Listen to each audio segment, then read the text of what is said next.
नमस्कार मित्रों, आप देख रहे हैं कुंडेश्वर टाइम्स। मैं हूं संपत दासगुप्त। आज हम मध्य प्रदेश के मऊगंज जिले के हनुमाना में एक ऐसी शख्सियत के साथ उपस्थित हैं जो 28 वर्ष की अवस्था में अविवाहित होते हुए और डिवोर्स के मामले में पुरुष प्रताड़ना से दुखी होकर के और आज उदयपुर से यानी राजस्थान, मध्य प्रदेश, उत्तर प्रदेश, उत्तराखंड, ये 4 राज्यों की यात्रा का संकल्प और उस यात्रा में ऐसे प्रमुख तीर्थों के प्रमुख देवों का दर्शन करते हुए उनके पास विनती लगाते हुए समूचे समाज को यह संदेश दे रही हैं कि इस प्रकार के पुरुष प्रताड़ना पर पाबंदी लगनी चाहिए। ऐसे कानून बनने चाहिए जिससे कि एक तरफा जो यह न्याय कहें या कहें अन्याय पुरुषों के साथ हो रहा है उस पे रोक लगनी चाहिए और भारत सरकार को कानून बनाना चाहिए।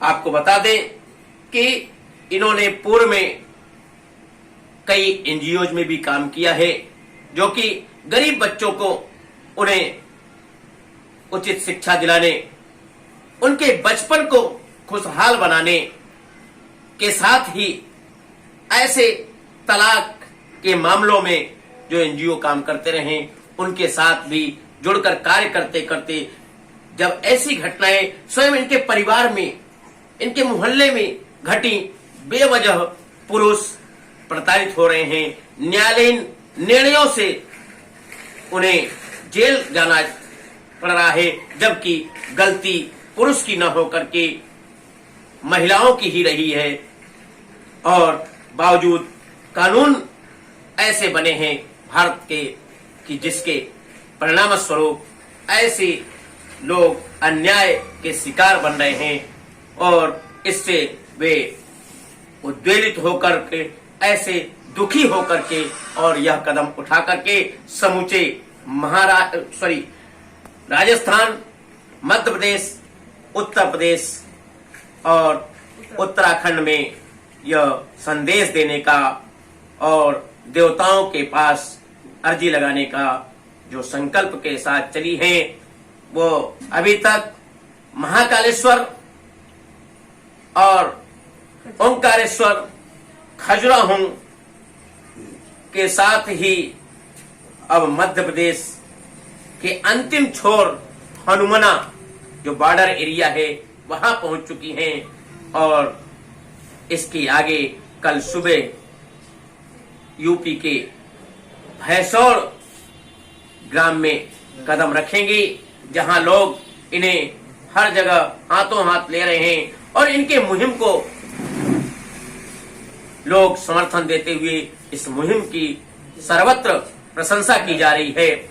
आइए जानते हैं कि इन्हें ऐसी प्रेरणा कैसे मिली और इन्होंने अभी तक क्या क्या इस यात्रा के माध्यम से कहां-कहां संदेश दिया। क्या नाम आपका? मेरा नाम विमला गुप्ता। मैं राजस्थान से हूँ और राजस्थान से उदयपुर मेरा जिला लगता है और उदयपुर से भी 70 किलोमीटर आगे मेरा गांव है, गांव का सायरा, और पोस्ट मेरी सायरा लगती है और मैं 12 अगस्त को पैदल यात्रा निकली हूँ और उसमें से 6 धाम मैंने सिलेक्ट किए हैं। राजस्थान होते हुए मैंने एमपी आई, एमपी से उत्तर प्रदेश में प्रस्थान करने वाली हूँ कल सुबह और अभी तक मैंने 4 धाम कंप्लीट कर लिए हैं। पहला है उज्जैन का महाकाल, दूसरा है इंदौर का खजराना गणेश और तीसरा है खांडवा का ओंकारेश्वर बाबा और चौथा है एमपी का ही छतरपुर में आने वाला बागेश्वर धाम। और मैं उत्तर प्रदेश में कल सुबह प्रस्थान कर जाऊंगी तो काशी में मेरे दर्शन हो जाएंगे। फिर वहां से मैं वहाँ मनसा देवी है जो हरिद्वार के उत्तराखंड में है, वहाँ मेरी यात्रा का समापन हो जाएगा। मैंने इसके साथ साथ मैंने एक बहुत बड़ा उद्देश्य रखा है। उद्देश्य ये है कि हम हमारी एक संस्कृति है जिसे पुरानी घन संस्कार कहते हैं, जिसे हम शादी कहते हैं, जिसे कहते हैं दो दिलों का बंधन अटूट विश्वास के साथ, वो है शादी। शादी को आजकल है ना मार्केट में सौदा बनाया गया है, उसकी डिमांड लगाई जा रही है 40 लाख 50 लाख। जब डिवोर्स होता है तो लड़की 40 लाख है 50 लाख है ऐसे पैसे मांग रही है लड़के से। ये नहीं होना चाहिए। अगर कहीं पर भी आपने देखा होगा कि किसी का भी घर टूटता है, या तो लड़की के अंदर कमियां ढूंढी जाती है संस्कारों में या लड़के में, पर मेरे ख्याल से लड़कों में सुधार आ रहा है और लड़कियों में मतलब और बिगड़ती जा रही हैं। कई कई लड़कियां गांव में मुझे ये लोग भी मिले कि आपने देखा होगा शॉर्टकट कपड़े पहनती हैं, तो उनके माता पिता उससे क्यों नहीं कहते। इसमें मैं कुछ कह नहीं सकती, पर मैं इसमें जरूर कह सकती हूँ कि आप माता पिता होते हुए अपने बच्चों का ध्यान नहीं रख रहे हो कि कैसे संस्कार देने चाहिए, क्या पहनना चाहिए, क्या नहीं पहनना चाहिए। आप माता पिता हो, आप भाई बंधु हो, अपने बेटों का ध्यान रखना चाहिए, पर आप ध्यान नहीं रखते हो। तभी शादी जैसे बंधन टूटते जा रहे हैं। जहाँ आपने देखा होगा कि 1 साल है 2 साल है लड़की रहती है, फिर वो लड़की को छोड़कर भाग जाती है, या फिर अपने ये कह सकते हैं कि वो पराये पुरुष के साथ भाग जाती है। फिर भाग जाती है, चलो ठीक है, पर वो तलाक भी नहीं देती है। और तलाक देने के लिए 40 लाख है 50 लाख है ऐसी डिमांड करती है, मतलब कोर्ट में उसकी बोली लगाई जा रही है। ये गलत है। और दूसरी बात, अगर तलाक लेना ही है तो अपनी समाज में आपसे समझौता करके डिवोर्स ले सकते हैं, प्यार से समझौते से, पर नहीं।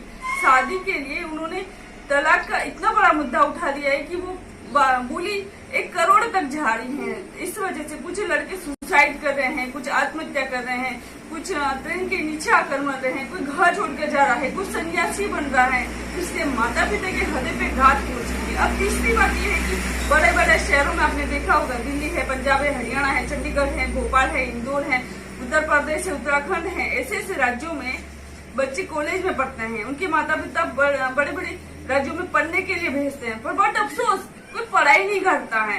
पढ़ाई की जगह वो बाग में गुल खिलाते हैं। कोई गर्लफ्रेंड की बाहों में बैठा है तो कोई बॉयफ्रेंड की बाहों में बैठा है, प्यार के चक्कर में पड़ जाते हैं। फिर वो या तो फिर कॉलेज से ही भागकर शादी करते हैं, या फिर वो प्यार करते हैं तो माता पिता को बताते नहीं। तो माता पिता लड़की की मर्जी जाने बगैर शादी करवा देते हैं। तो जिससे वो लड़की शादी करती है जिस लड़के से 7 फेरे लेकर, तो उसे अपना पति स्वीकार करने से मना कर देती है। फिर उसी बॉयफ्रेंड के साथ 2-3 साल के बाद उसी बॉयफ्रेंड के साथ भाग जाती हैं और लिविंग रिलेशन में रहती हैं। वो भी गलत है, हमारी संस्कृति के विरुद्ध है। लिविंग रिलेशन में रहती है, जिसे हम हिंदी में कह सकते हैं बिना शादी किए एक साथ रहना, ये भी गलत है। अगर माना कि 2023 के अंदर कानून ने एक परमिशन दे दी है लड़कियों को कि वो बिना शादी किए किसी भी लड़के के साथ रह सकती है, पर हमें कानून का नहीं करना चाहिए। आप अपना ये देखिए, आपकी भारत संस्कृति में आप किस संस्कृति में और किस राज्य के में रहते हो। आप भारत भूमि में रहते हो, राजा राम की भूमि में रहते हो, जहाँ सीता है, अनुषा माता है, ऐसी कई सतियों ने जन्म लिया, पर हम जैसी औरतें सती माता को भी अपमानित कर रहे हैं, क्योंकि हम खुद पति की सेवा न करके हम ऐसा काम कर रहे हैं जिससे हम अपने माँ बाप की भी नाक कटा रहे हैं और ससुराल की भी नाक कटा रहे हैं। ये नहीं होना चाहिए।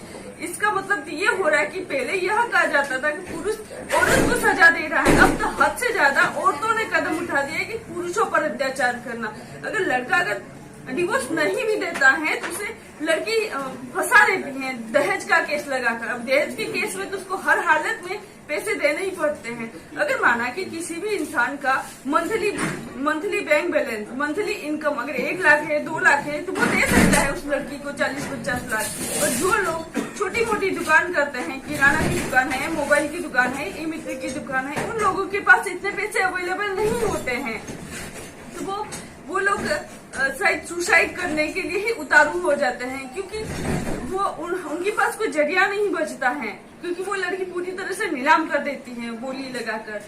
तो हमारी संस्कृति में शादी जैसे पवित्र बंधन की अब शायद कोई इज्जत ही नहीं रही है, शायद कोई मर्यादा ही नहीं रही है। और तो आपका एजुकेशन क्या है? मैंने BA फाइनल कर रखा है। उसके बाद आपने स्टॉप कर दिया? हाँ। आपके विचार इस प्रकार के हैं तो आपने ला क्यों नहीं किया? लॉ में मेरा कोई इंटरेस्ट नहीं है, इसलिए। तो आपकी जो विचार है कि इसमें तो ये भी हो सकता है, इसका क्लासिफिकेशन कैसे हो कि पुरुष का दोष है या स्त्री का दोष है, इसके क्लासिफिकेशन कैसे हो कि दोषी कौन है? वास्तविक कानून तो है, आपकी दृष्टि में कैसे इसका क्लासिफिकेशन होना चाहिए? बहुत सिंपल सी बात है। माता पिता बेटे को भी जो संस्कार देते हैं वो बेटियों को भी देते हैं, पर आजकल बेटा भी अमल करता है वो संस्कार को, और बेटियां अमल नहीं करती संस्कारों को, क्योंकि बेटों का मानना है कि अगर संस्कारों को अमल करेंगे तो 4 दीवारों में कैद हो जाएगी। तो कहीं वो यहाँ तक के शॉर्ट कपड़े पहनती हैं, कहीं तो यहाँ तक के शॉर्ट कपड़े पहनती हैं, क्योंकि माता अगर चाहे ना तो बेटी को सुधार सकती है। कहीं कहीं माता पिताओं के संस्कारों में कमी रह जाती है या फिर उनके ध्यान देने की में भूल हो जाती है, इसलिए उनकी बेटियां और कदम आगे बढ़ा देती हैं। क्या आपने इस विषय में किसी राजनेता या सत्ता पक्ष से बात की या किसी ऐसे सांसद से, विधायक से बात की जो कि इस बात को संसद में और विधानसभाओं में रख करके ऐसे कानून लाने की बात करें? अगला नेक्स्ट प्लान तो यही है। तो आपने देखा कि किस प्रकार का इनमें जज्बा है। इस प्रकार के हो रहे समाज में अन्याय के चलते कितने लोग सुसाइड कर रहे हैं, कितने लोग बर्बाद हो रहे हैं, परिवार के परिवार बर्बाद हो रहे हैं, लोग जेल की सीकचों में जीवन बिता दे रहे हैं और उनकी तरुणाई, उनकी जवानी जेलों में चली जा रही है। केवल और केवल सराहनीय कदम है, ये बधाई की पात्र हैं। कम से कम इन्होंने सोचा और इस ओर इन्होंने कदम बढ़ाया है। अभी बात हुई, इन्होंने यह भी कहा कि निश्चित मैं यमले और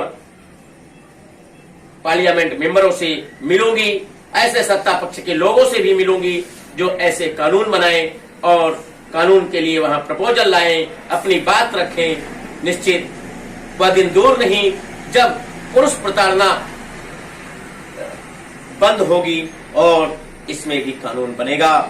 संपत दास गुप्त, कैमरामैन राजेश गुप्ता के